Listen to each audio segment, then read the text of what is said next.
I like it a lot more than I thought I would, but like it's only because One UI 7 is more of a change than I Just admit it's expected it to because of the be. app drawer.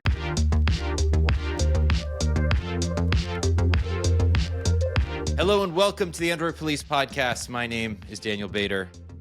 My name is Will Sattelberg. Is it? It is. Or is it Since the man? day I was born. I'm not sad about anything. It's been it was a good weekend. I bought a new truck. Leased a new Good truck. job. You're Thank so you. adult. Trying to get in before any tariffs too. Fair. Not a joke. My lease was up in May and I was like, why wait?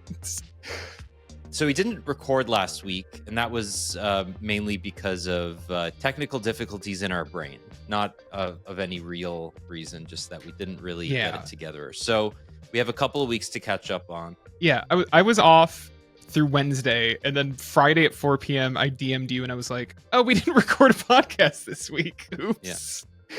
So, yeah. Well, there wasn't a ton to talk about. I mean, we had show notes all written up, which you graciously put together.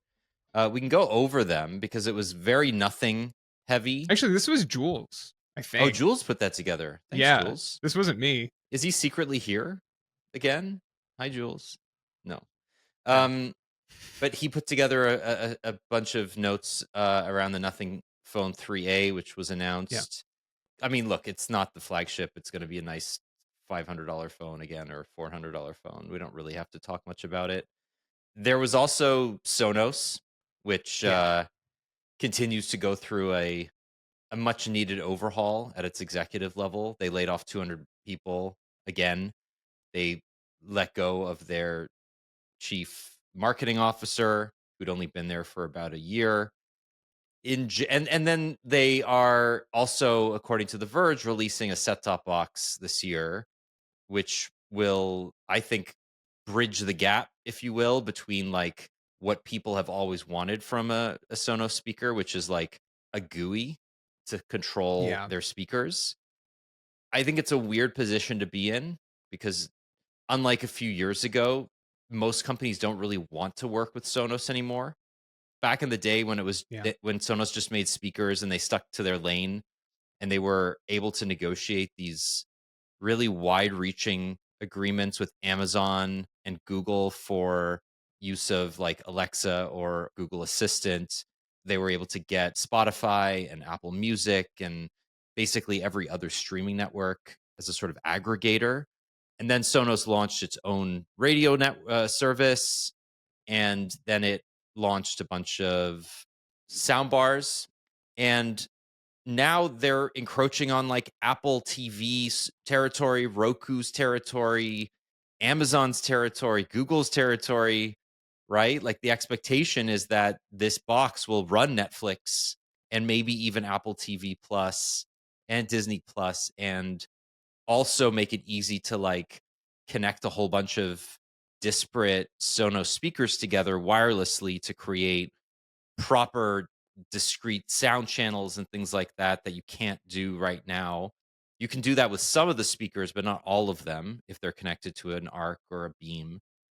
And after the disaster of the Ace headphones and the app overhaul, it feels like launching yet another product category is the not best thing to do, maybe. Yeah. But at the same time, they just released the Sonos Arc Ultra, which is a really good soundbar. The Era 100 and 300 speakers are great. Like, there aren't a lot of new speaker form factors that Sonos can just magically make and continue to sort of grow its business in the traditional way. Mm-hmm. And as we've learned, the headphone business is super competitive, and Sonos is not going to just walk in and win.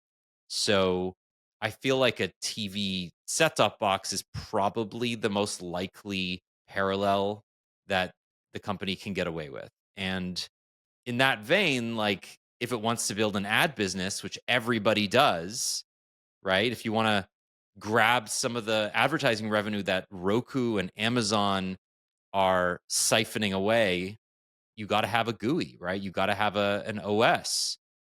And I think, this makes sense from that perspective. but appealing to the relatively small install base of Sonos users, which is basically their target market for this, is not a recipe necessarily for success, especially because most of them likely already have some sort of set top box, particularly an Apple TV. And this Yeah. thing is not going to be cheap. It's supposed to be like $300, which is more expensive than the Apple TV. So I don't know, man. This could be DOA, but maybe I'm just cynical because I've been going through the motions with Sonos myself over the last few months and hasn't been particularly positive. As a Sonos agnostic, as the Sonos agnostic host of this show, right? I don't Yep. own a Sonos product. To me, like you mentioned headphones, right? It's like Sonos can't just walk into, or proved that it can't just walk into a product category as overstuffed as headphones and just immediately win out. Is that not also true for streaming devices? I mean, like between streaming sticks and set top boxes and just built in apps on most modern televisions from the last like, I mean, man, we had a TV from like 2010 that had like Netflix built in, but like certainly from the last decade at the very least, like especially if you're talking, The Verge is saying $200 to $400, so $300 on average, like you said. Like, 2 years ago they could at least sell to diehard Sonos fans like yourself, but those don't really exist at the moment. So like, I No. don't know who this is for. There's a couple cool ideas here. Like, I like the idea that it acts as an HDMI switch as well to like give you additional ports with pass-through functionality. That's cool. I just had to pay for like I think I bought an Anchor HDMI switcher because like the 4 or 5 cheap HDMI switchers or they're not even really switchers, they're just splitters that I've bought over the last decade just don't work well. And I finally was like, I'm gonna pay $40 for like a real one from Anchor, and it works great. It would be nice if this was like built into my streaming box and I didn't have another thing sitting below my television in the way that I do right now. But that doesn't mean I want to spend $200 to $400 on it. Like, I don't. Who is this? I just don't know who this is for. The other thing we should mention, in addition to last week's layoffs, that on Monday of this week, the chief marketing officer also left the company. So Well, it's that's what I mentioned that. yeah. You just weren't Okay, sorry, listening I sometimes. must. Oh, all right, Daniel. All right, all right. What Well, I else is apologize. I new? only heard the thing. Hey, look, I was thinking about the little people, the 200 employees who were laid off. All right, I wasn't thinking You about were having a moment of silence. a moment of silence, and in which I took my headphones off and muted my Went computer. to the bathroom, got a coffee, and I came and you Yeah, came ate a back and quick I was still quick snack. talking. This is I, this is I the podcast in a nutshell. I just talk and then you pretend to be interested in what I'm saying. yeah, I mean, sorry, I wasn't listening. What were you Where's the no, lie? I'm kidding. Where's the lie? Okay, so let's talk one more thing. This broke today just before we Mhm, came on. According to very reliable Bloomberg reporter Mark Gurman, Apple is going to be bringing Apple TV Plus to Android phones this week. Apple's supposed to be releasing or announcing the iPhone SE 2025 as soon as tomorrow. Could be later this week, but it's possible that'll be tomorrow. We're recording this on Wednesday. He's reported that there should be a MacBook Air refresh as well as a whole bunch of other small announcements this week. But this is an interesting kind of like addition, right? Apple is in this awkward position, I guess, of not having a dominant position in streaming, even though mhm, its content is arguably the best of all of the companies offering this.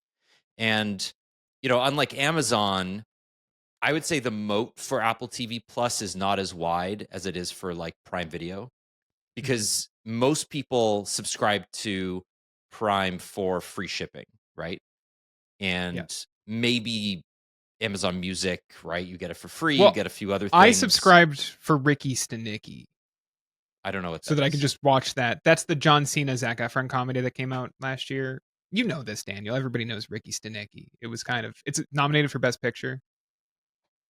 At the Razzies or No, the Academy Awards. It's oh, I it's a front see. runner. Okay. Sorry, I didn't know that was the other name for Conclave.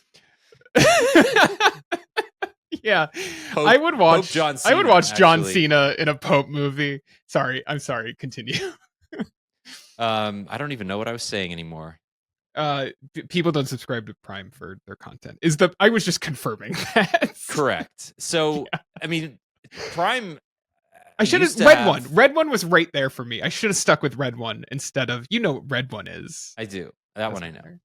But Okay. okay, so I mean that's kind of a good point because every company from Amazon to Netflix to some extent Disney has moved away from like quote prestige TV, right? Right. And I think early days, House of Cards era, Stranger Things era, they were competing with Game of Thrones, right? They were This was pre-Max HBO. They were competing with like the tail end of sort of the golden age of Golden Age TV of television is what it's for like considered. frankly. I mean, let's Yeah, be honest. which you can pick where it ended, but like certainly it's certainly done. Like I do not think we're in it anymore. And like the last bastion of it was maybe like Succession, and it's gone. I would agree with that. I would say Succession was the last time everybody watched something at the same time. Yeah. Although White Lotus is back this weekend, I think. Yeah, and what's interesting is that HBO is now removing the Max branding from shows like White Lotus. Yeah, They've interesting. reverted to just saying it's an HBO It's an show, HBO show. right? And I think that's smart because they're Yeah, leveraging the strength of the brand again. But even then, right? How many prestige HBO shows can you name that are still airing on the not top many. for the top of your head? I don't even count like House of the Dragon in No, there. no, no, no, no. That's like a genre show. That's not a prestige Exactly. show. Yeah. Well, no, I would say Game of Thrones was a prestige show when it was But like on. for whatever reason in my head, like I would consider House of the Dragon a genre show in Game Agree. of No, no, Thrones. I agree with you. Even though House Prestige. of the Yeah. Dragon is more expensive than Game of Thrones, Doesn't it's matter. still not. It doesn't have the same cultural Yeah. cachet. So anyway, going Yeah. back to Apple TV, right? Apple seems to be the only company really still investing Yeah. wholeheartedly in prestige TV, and yet it's not nearly as widespread and popular as Netflix or Prime. And part of it is that it's available on Roku, right? You can get Apple TV on LG TVs and Samsung. So it's on all the kind of homegrown, but where it isn't currently is Is on on mobile. Android. Yeah.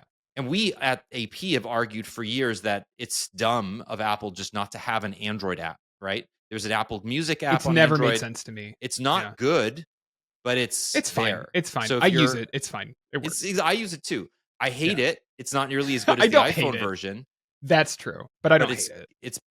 it's fine. And what I would say is I don't mind, right? Like I use Android probably 40% of my year now. Like I test a lot of phones. The idea that I can't watch it on a foldable, for instance, Yeah. is annoying, right? Yeah. And I think this does solve a small problem for Apple in terms of distribution, but it also just allows it to better compete with YouTube. Absolutely. Android and YouTube go well together. They always have. Yeah. And just the ability for you to have the Apple TV app in the same folder as YouTube and Netflix is a good thing, I would say, because as I said, Apple TV has some of the best programming on the air. And right now, there's Severance, which going back to what I said earlier, I would say that is one of the few kind of like destination shows right People now are on the talking air. about it for sure. Yeah.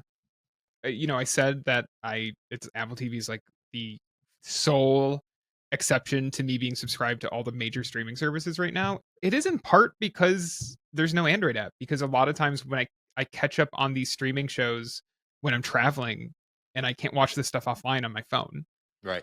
If I could, that'd be great. But like when I put when I am carrying like my Tab S10 around, it's like, well, like I literally have all of the apps on there with the option to download content from most of them, except for Apple TV, which I have on there as like a web link that I never use because again I haven't paid for it in like over a year. And this would change that. Like at the very least, I would think a lot more about like, we can talk about Google I/O, but like, do I sign up for Apple TV ahead of Google I/O and then stream a bunch of downloaded shows that I've been wanting to watch for a while on the 16 hours total of air travel I have? Well, I mean, I was talking about Emote and how Yeah. the moat for Apple TV is lower, or is narrower than it is for a lot of the other networks.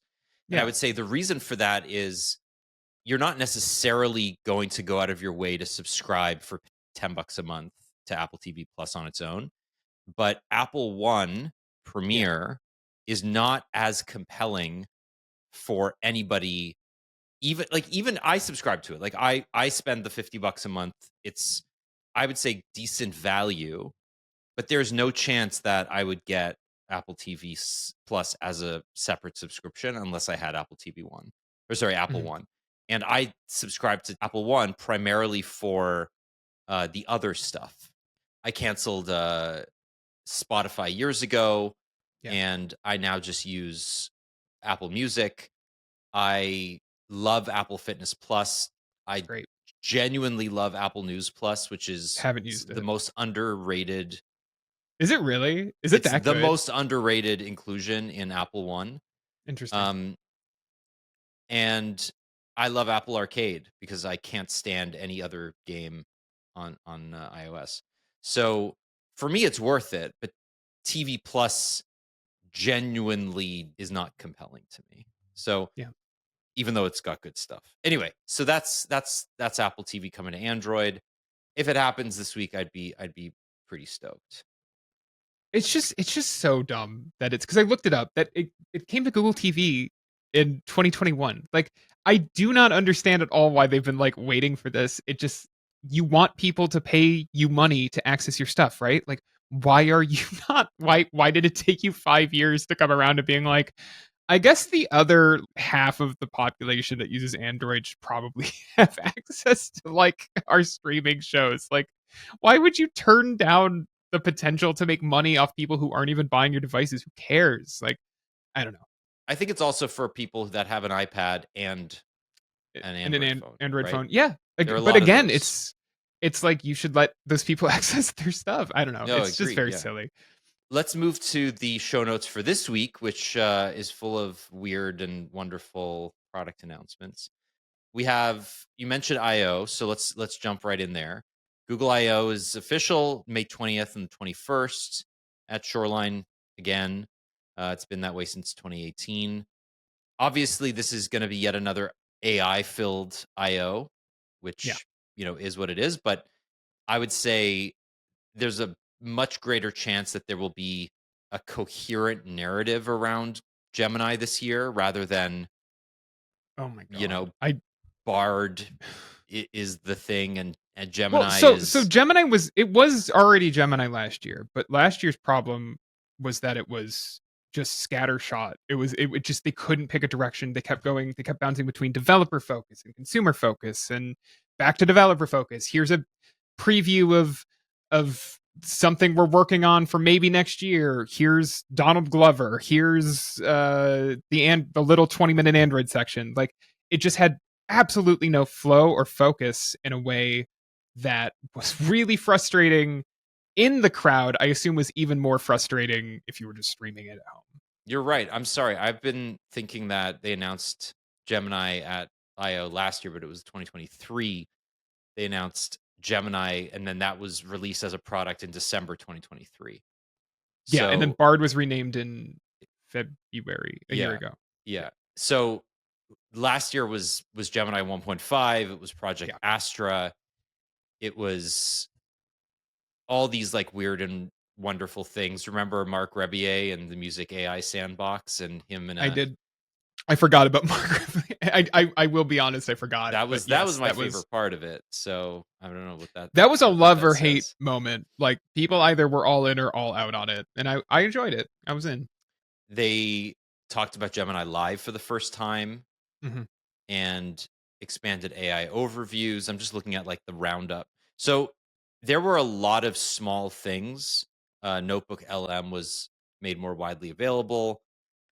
They just said a lot about AI, but I don't know.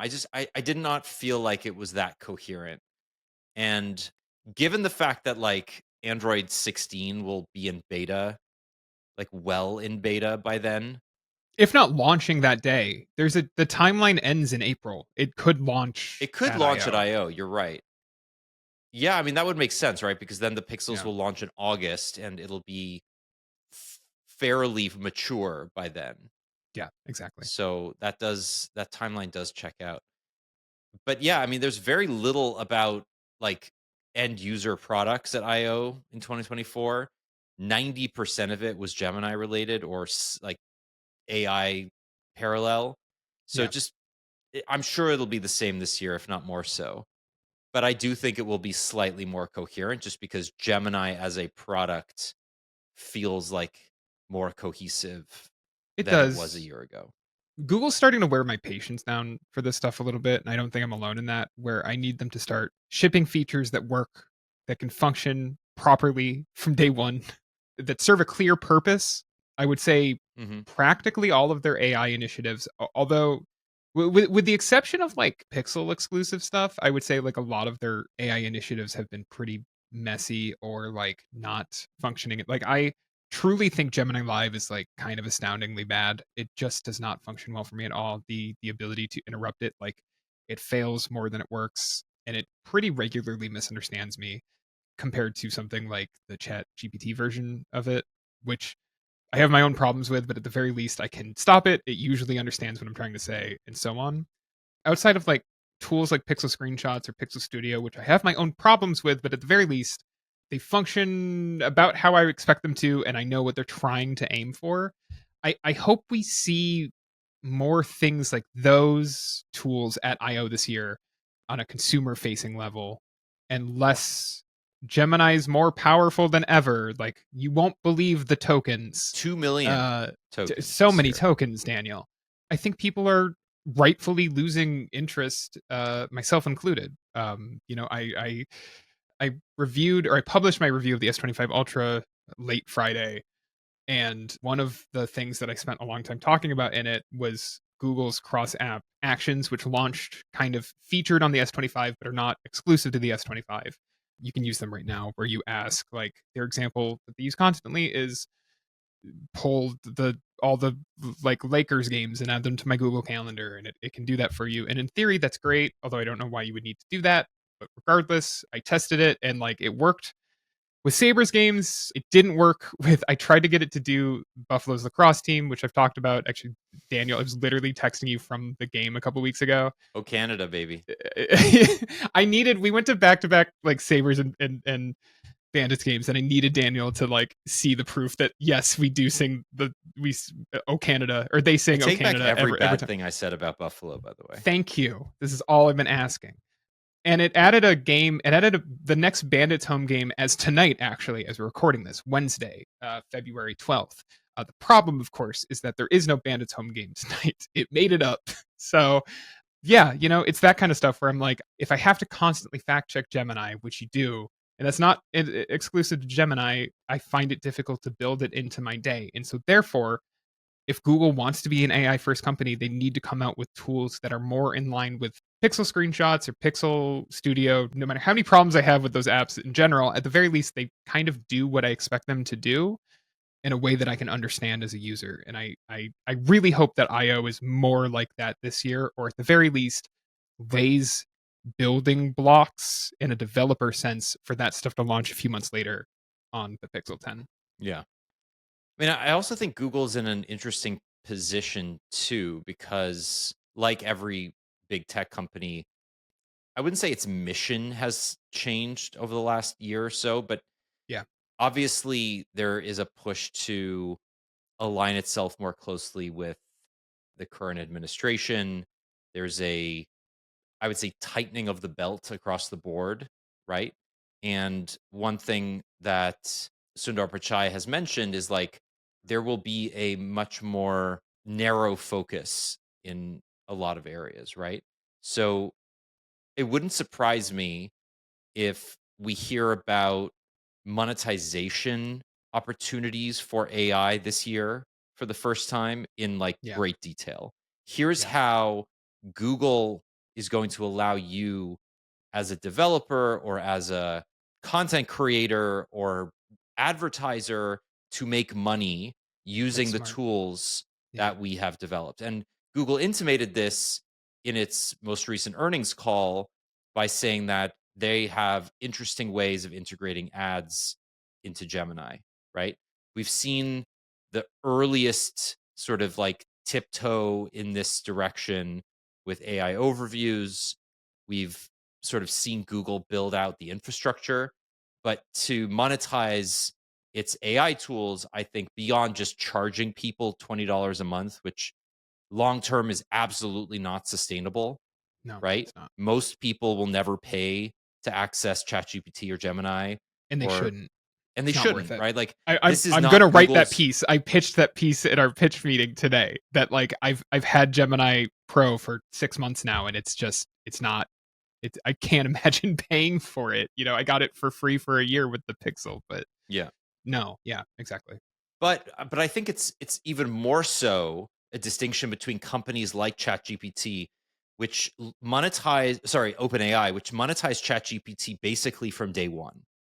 Right. And for companies like Perplexity and OpenAI and many of its competitors and many like useful AI tools, the companies have set an expectation to say like, we're not going to bombard you with ads. We're going to add very clear and distinct functionality that leverages OpenAI's API or Microsoft's API or Google's API or whatever, but you're going to pay for it. You're going to pay 5, 10, 15, $20 a month for it. Google has never really been good at that and it's never wanted to do that. Yeah. And I don't think it will be able to get away with it long term, if only because Meta will not ever charge for access to its Llama APIs, right? Llama is an open source model. Meta famously, Mark Zuckerberg famously said that it has an opportunity with Llama to provide these services for free and find other ways of monetizing its front end. And I see Google as not being able to properly compete unless it finds a way to throw ads in your face. That has always been Google's business model. It will always be Google's business model. And yeah, I don't know. I mean, that's kind of where I'm thinking, and that's why this year I wouldn't be surprised if we hear more about Google's plans to monetize Gemini. It probably, from like a inside the company perspective, that's probably the correct decision to make. But as just a person who uses and interacts with these tools, I just like they're just not in a space where I think Google should even be prepared to monetize this stuff. We'll see. I'm hoping for some real evolutions while also keeping my expectations, I suppose, in check that I don't think it's going to happen this year. That they're really going to get noticeably better where I can actually start feeling like this stuff is worth building into my life. But I don't know. I think you're right. Even just from a shareholder's perspective, that's the decision that Google's going to take. And frankly, like throughout the 2020s, we've watched this company grow more and more focused on pleasing shareholders more than users. So I would not be surprised if that's the path they take.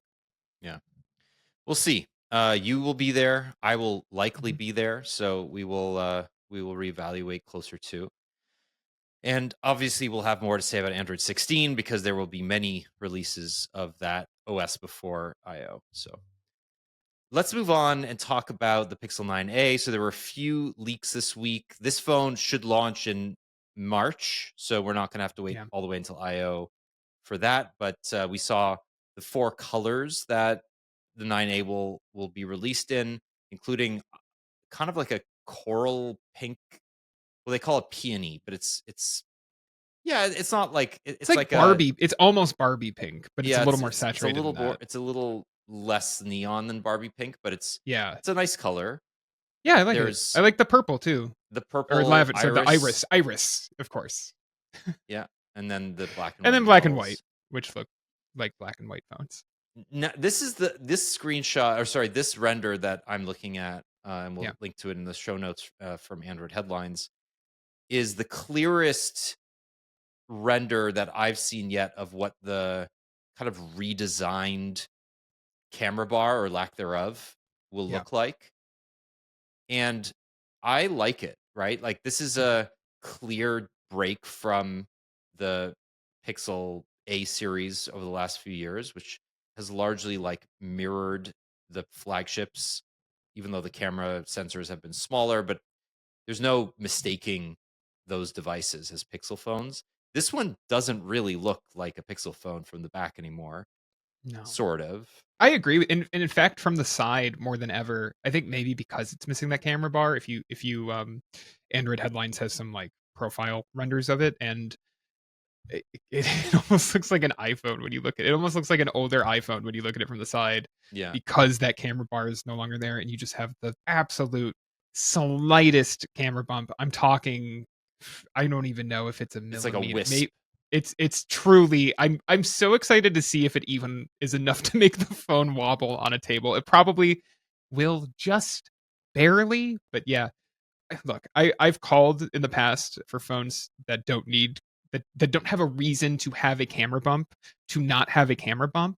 If you're not putting large sensors in that need to stick out from the chassis, which many mid-range and budget phones don't need, like don't pretend that you're a premium device and make the design worse just to pretend you're a premium device. And so I appreciate that like Google seems to be moving in that direction, but it does make this phone look just kind of generic in a way that I don't know if a Pixel has ever really looked. Maybe like the Pixel 5, but even that came in that like really nice like forest green color that kind of stood out and was noticeably smaller than most other phones at the time. So I don't know. It's kind of what I've been asking for, but at the same time I'm like it's almost what Samsung does, where it's a plain slab with a couple lenses. Like Yeah. there's nothing else to it. If you were looking for some kind of identity, it's not here. And I think that's a bummer because like pixels are really easy to identify in the wild. I think that's like good for Google as a company that doesn't have a huge percentage of market share, but does seem to have some level of at least mind share. When I talk to regular people, they are familiar with the Pixel brand name, and I think dropping the camera bar would be a mistake in terms of identification. I hope that this is kind of just an A series thing and they are really just kind of leaning into like, we don't need the camera bar in this phone, so let's just ditch it and keep the camera bar on the devices that do need it because it's a good look. Or I guess now it's a camera island, but yeah, I don't know. What do you think? I think that there's really no distinction anymore between Google's hardware and its software division, right? This is the Yeah, perfect distillation of Rick Osterloh's vision for the Pixel, which is that it is a blank slate for Gemini. And if you look at it from oh that well, perspective, that hurts to hear. then this is Yeah, exactly the design that the Pixel A series should have, right? It's not expensive enough to sort of justify the additional R&D that goes into sort of making it super distinct. yeah. Probably also Google knows that the people that buy the Pixel A series are not as design oriented or design And we'll certainly throw this thing focused. in a case. Like Yeah, it's weird to say that the plastic A series would be more likely to be in a case than the aluminum and glass like main series devices, but because these are so less focused on looking premium, like even the 8A, which is a phone with a design I like, but like I would argue that like it's weird, but people who are going to buy the A series are probably more likely to just really slap a case on this thing and not think about it ever again. And so yeah, maybe it doesn't matter as much. I don't think it matters as much, to be honest. But also, yeah, I still think like there's also that argument that if you want the marriage of performance and design and features, it's only what is it now, $300 more to the Pixel 9, Yeah, which is not only, it's a significant amount of money, but there's still that range, right? You can yeah. spend as much as $1,200 on the Pixel 9 Pro XL, as little as $500 on the 9A. It does seem like the 8A will stay in the lineup I would hope at a lower so. Like keep cost. that thing at 350. If that thing is 350, I don't know what I would recommend beyond it. Like I think as long as you as long as someone had a, unless they were like I have a $200 budget, go with the A16 or whatever from Samsung, but like man, if that thing is 350, the 8A is a great phone. It's a much better phone than the 7A ever was, and if Yeah. they can keep that thing in the lineup at a cheap price like that, or even really 400, I think would be still like tempting. Although the greater the difference, I think the better it looks on paper. All right, speaking of phone leaks, let's talk quickly about the Razr Plus 2025, which, unlike the 9A, looks exactly like its predecessor, which is actually a good thing in my opinion. I would say Yeah, the Razr Plus is the best looking flip phone you can buy, so why mess with it?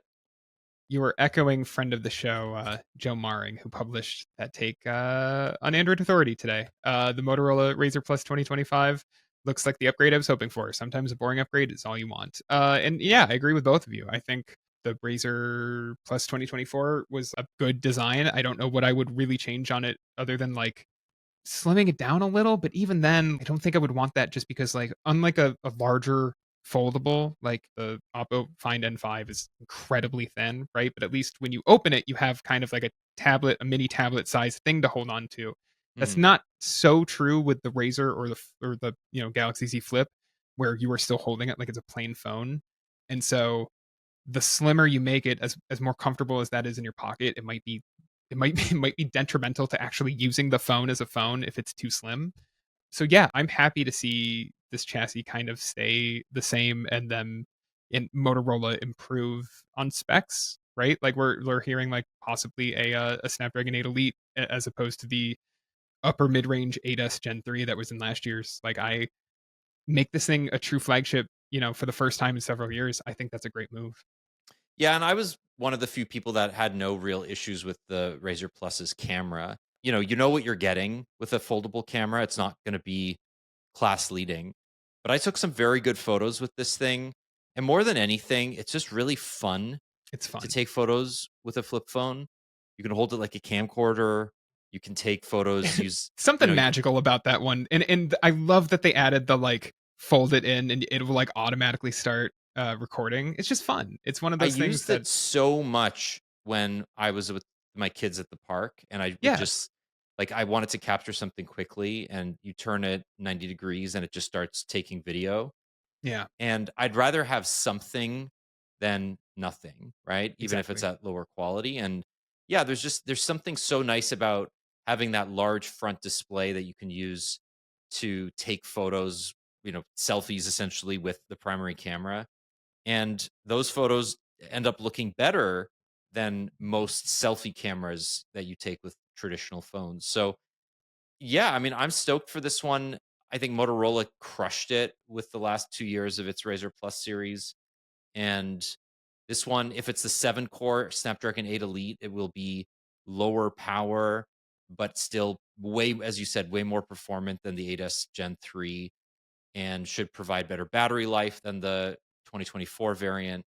Yeah, And other than the fact that some apps don't work great on the front display, it's still so much better than anything Samsung or Xiaomi absolutely, or Oppo offers that absolutely. I just cannot complain whatsoever.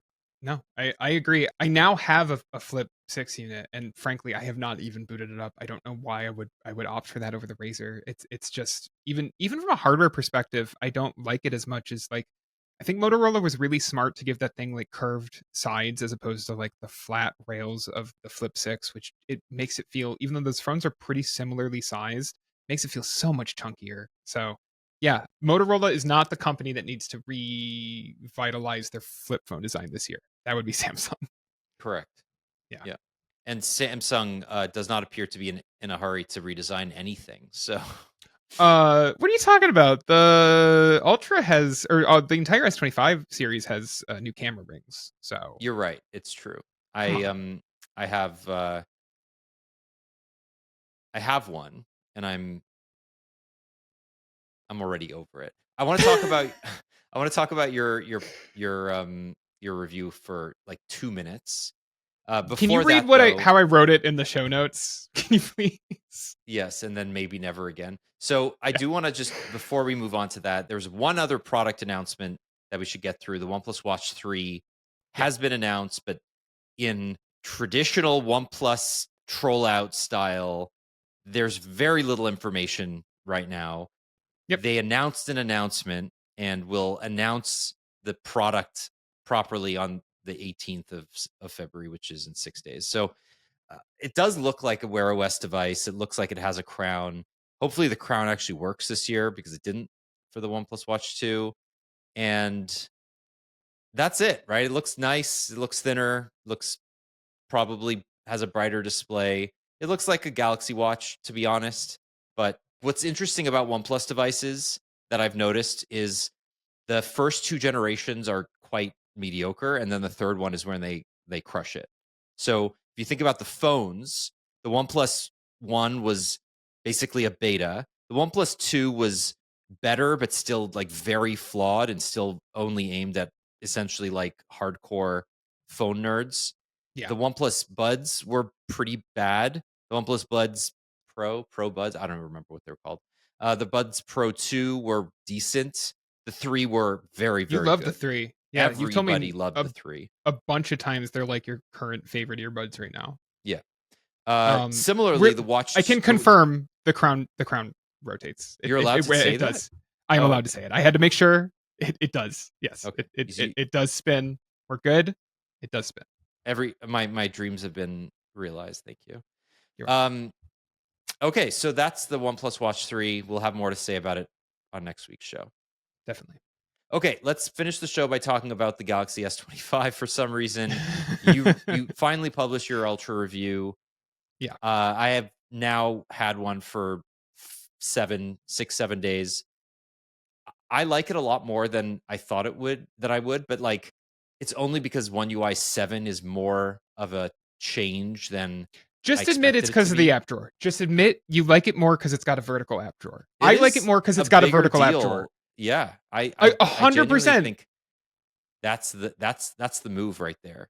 It is. It feels better to use now that it functions like every other Android phone. Like, it's weird, but, like, I it was, I used the One UI 7 beta and I was like, wow, this thing seems really promising. And then when I got like the finalized version of One UI 7 on the S25, I was like, wait, did I like it because I thought the like visual overhaul was good, or am I just happy that there's a vertical app drawer? And the answer I think maybe is I'm just happy that there's a vertical app drawer.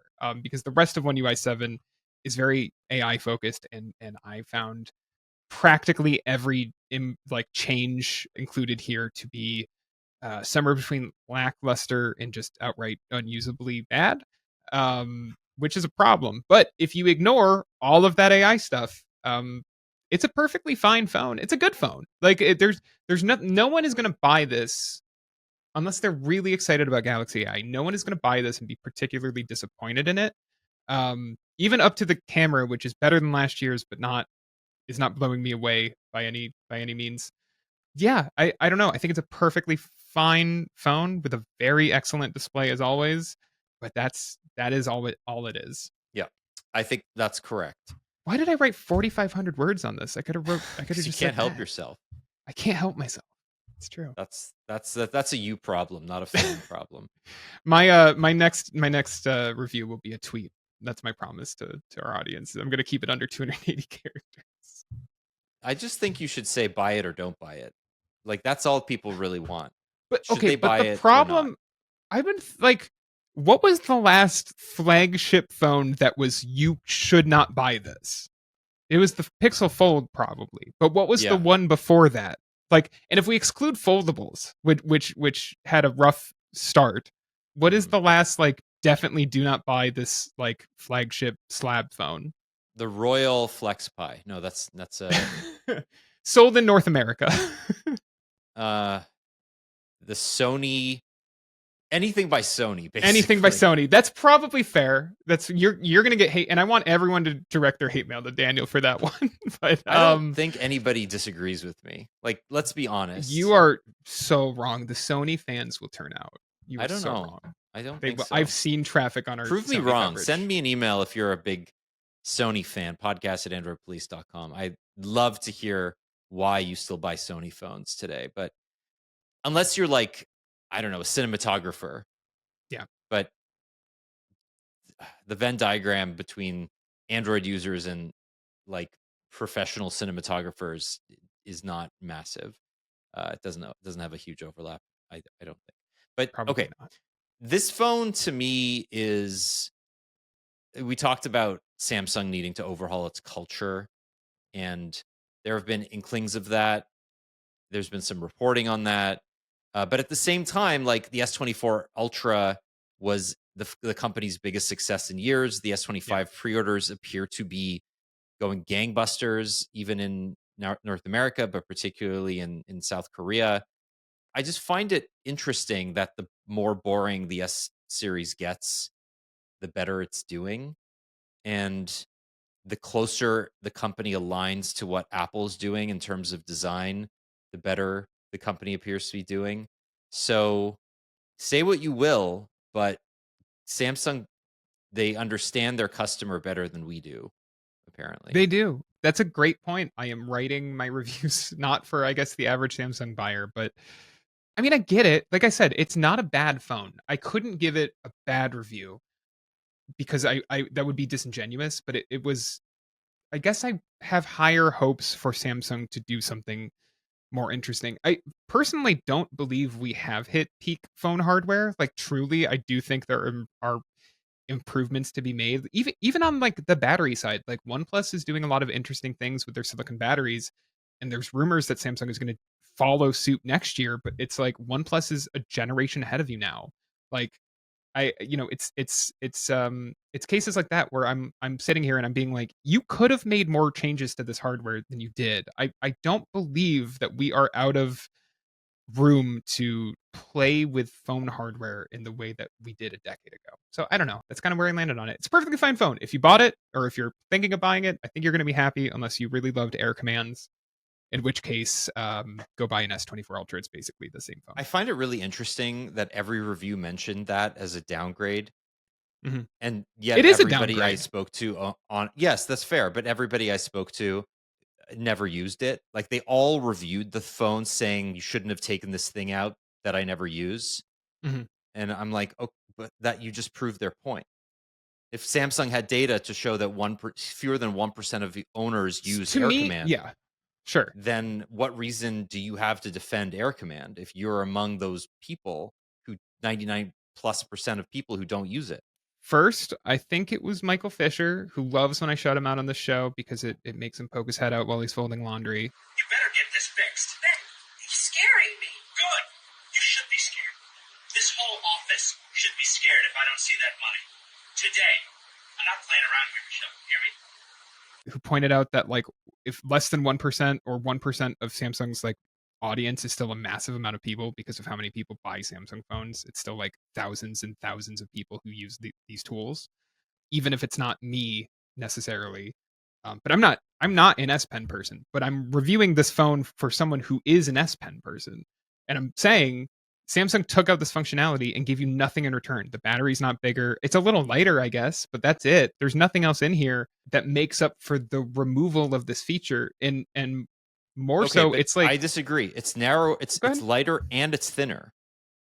And Samsung is actually creating a phone Mhm. which is entirely based on the idea that lighter and thinner is a But that's reason not to this buy a phone. phone. But that's not this phone. No, If that was but this it is phone, objectively lighter and thinner than the S24 Ultra, right? yeah, yes, yes, it And is. that is, again, I'm not defending Samsung here, but I'm saying the thing people are overlooking Mhm. is shaving 20 grams off a phone is a reason to remove features. Like But I'm the not 20 saying grams didn't come from the S Pen. it did. It came A little bit of it did. The S Pen maybe is lighter, but 4 it's not. grams, maybe 3 Sure. grams, but you have to shave off millimeters to get inches, right? Those are 2 different, units. You have to shave off You live too millimeters to close get to the book. centimeters. You're prepping for statehood. I get it. I understand. I might be. I'm Have you actually, switched your devices over hail to King Trump. Fahrenheit? Well, no, I already use height, feet and inches for height. Every Canadian uses feet and No, inches for no, height. no. But have you switched to Fahrenheit Oh, for your weather? For Fahrenheit. yeah, yeah. God, no. I have no Well, idea about Fahrenheit. I will never know Fahrenheit.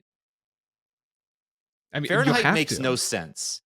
Get- It get- is a dumb unit of measurement. I'm sorry. Haven't It we does not had make this any sense. argument? I Yes, we swear actually we've had have. this We argument. have. I know we Either have. on mic or off mic, maybe both. Anyway, Jules is going to dredge it up again and tack it on to drop the it end of in. this show. Drop it in. All right, Oops, all Fahrenheit let's switch conversations. gears. Let's talk about what's making us happy this week. What's making you happy this week? Oh man, do I have anything for this? Or am I just miserable? You go first. I'll come up with something. I got two.